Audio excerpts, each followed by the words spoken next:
Welcome back, everyone. Let's get the issues by the jugular, shall we? Lots of intensity in the Rivers State political atmosphere as politicians are not leaving anything to chance, especially the two major political parties in the state that are making sure that they get the best of the situation to their favor ahead of the Saturday legislative elections. The Independent National Electoral Commission, INEC, says it is ready to conduct a free and fair election in Rivers State. The police too is preparing and have announced thousands of deployment for the exercise. The police have said that also that they will be having a restriction of movement on election day. According to the Rivers State Police Command, there will be total restriction of movement of persons and vehicles between the hours of 12 midnight on Friday, that's the 9th of December 2016, and 8 p.m. on Saturday, 10th December 2016, both on land and waterways. The police also says that important personalities and politicians are barred from going to any voting center with the security details. They also want to desist from moving from one place to the other on the election day. As provided under the Electoral Act, movement is strictly restricted from place of abode to voting centers and back. The two major political parties have been at each other's throat.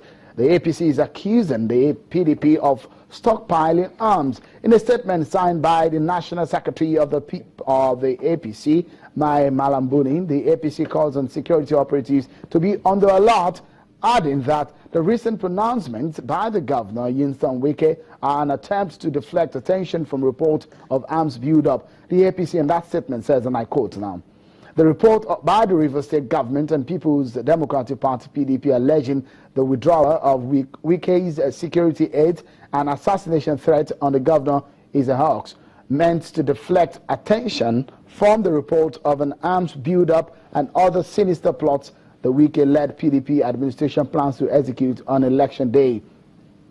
End of quote. The PDP and the government of Rivers State have responded to the allegations. Governor Nyesom Wike is insisting that there is a plan by the Independent National Electoral Commission to use fake collation officers during the polls.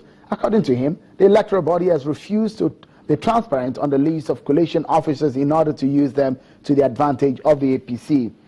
But the Rivers State Commissioner for Information, Dr. Tamjo, debunks the allegation from APC, saying the APC's allegation is most unfortunate and a bunch of lies. It's just a bunch of lies. It's very typical of the APC and its officials to bandy irresponsible allegations of this sort. The Rivers State government has nothing to do with ammunition. We do not deal in arms and ammunition. What we are demanding, and I think for some time now the governor has been very clear on this, we want a free and fair election. We will accept any outcome that comes from a free and fair election, that has integrity. This is the minimum demand of the Rivers people, and the governor has been very clear in insisting on this.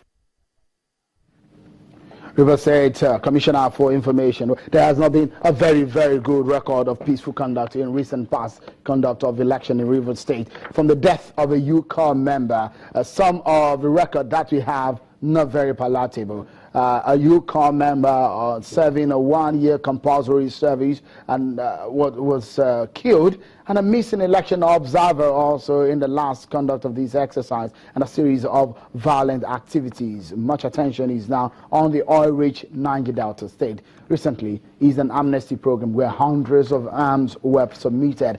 In the light of the very eventful past weeks in Rivers State, how can the security agencies assure a peaceful conduct of the legislative elections on Saturday? Now, a retired Nigerian military officer, Captain Umar Aliyu, joins us to discuss this very interesting scenario playing out in Rivers State. Many thanks for coming on the program. Thank you, Phil. If you see the sight of those arms and ammunition submitted by some of these young people in Rivers State during the amnesty program, and the sort of history of violence that we've seen in the past elections, what does it tell you as a security expert, for example, going into an election that is very, very important, such as the legislative elections? Well, if you look at a history of elections, not only in Rivers State, across the nation, you see a group of what I call recurrent decimals, particularly as it concerns security. And the thing is, most of the time when elections are coming up, we expect the security agencies to ensure that there is free and fair election, and that's not being fair to the security agencies. And I'll tell you why. The political parties who are the chief complainants, they normally take turns to switch positions. The PDP is just saying the same things APC said some time past. And in future, if they go back into office, the APC, trust me, will repeat the same lines. You hear the PDP narrative. say exactly the same narrative. So there are two possibilities there. It's either these two people are the sponsors, the script writers of their woes, and not ready to do anything about it because they expect that sooner than late they will change positions again, or the two parties do not have what I want to call a viable strategic security and intelligence machinery in place. A political party is just not about politicking and campaigning.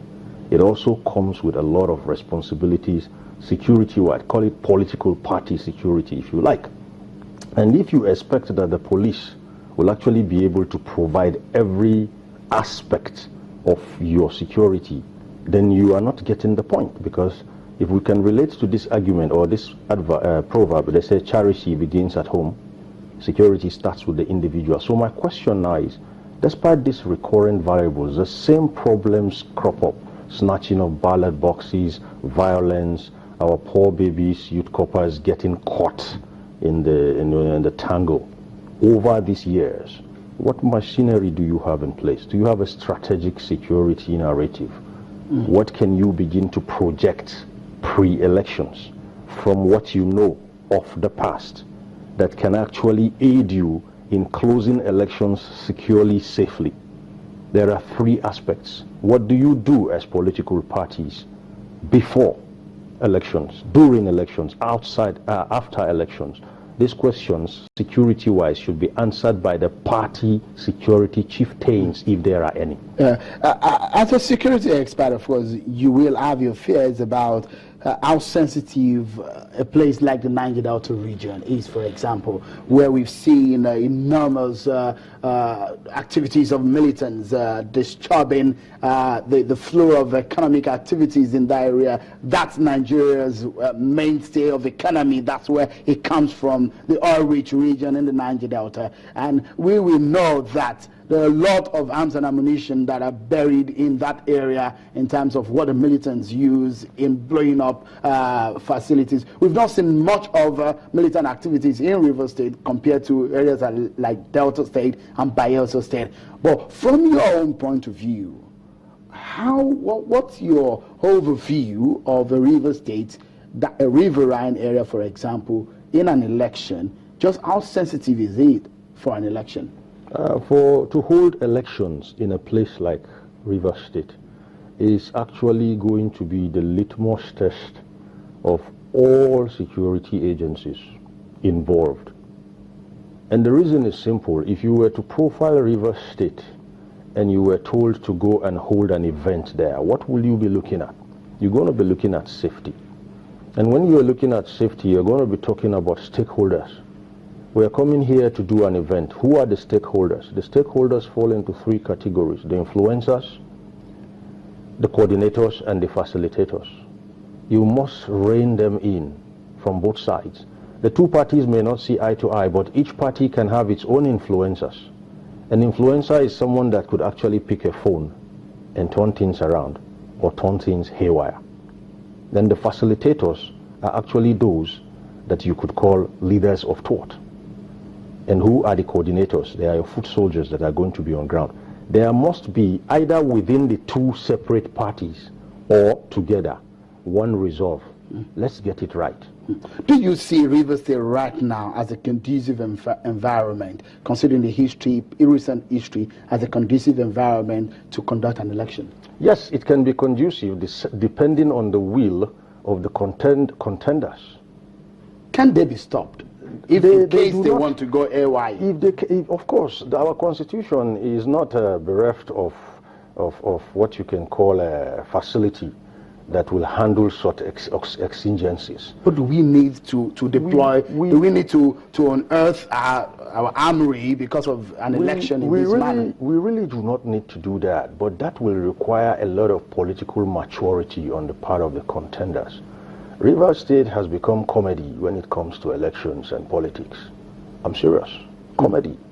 And you tend to wonder exactly what is the goal. What do you want? Okay, just for a moment, Captain Ali, because we will go on a short break. And when we come back with stories of allegations of arms stockpiling and the unpleasant past and the history of Rivers State politics, what is the way out and how safe is it to conduct election? You will want to ask, is it a do or die affair? Find out more when we return.